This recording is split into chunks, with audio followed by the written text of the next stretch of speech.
Today we're going to talk about credentialing versus contracting, the differences, the timelines that are the driver for both of those processes, and the interdependence between the two. And we're also going to talk about best practices for coordinating both credentialing and contracting so that you can maximize your provider reimbursement. It's really important not to let one go while you're working on the other one.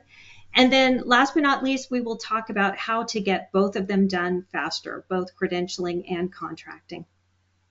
Most of you probably know what credentialing is, but we're going to go over that. It's the process by which providers their qualifications are verified. So it's the process that looks at their competence, their professional background, including their education, licensure, work history, and malpractice. And the goal of credentialing is to ensure that providers meet the standards of care and that they are authorized to provide care, that they're authorized to practice, and they meet all of the standards. Now, for contracting, it's completely different.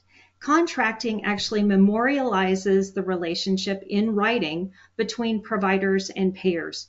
So that's going to include reimbursement rates, what services are covered and not covered under the agreement, and all the contractual obligations of each party, of both the payer and the provider.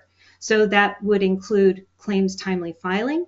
It would include payment, timely payment by the payer, as well as other terms and conditions, which could include dispute resolution, payment appeals, and other items in the contract.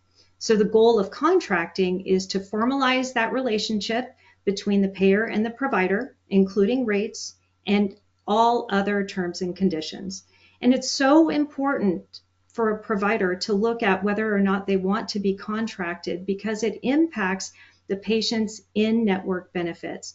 So one of the main benefits of a provider contracting with a payer is that they are in-network, that they're listed in the provider directory, and patients can access them at an in-network benefit level, which would entail most of the time a lower copay or coinsurance.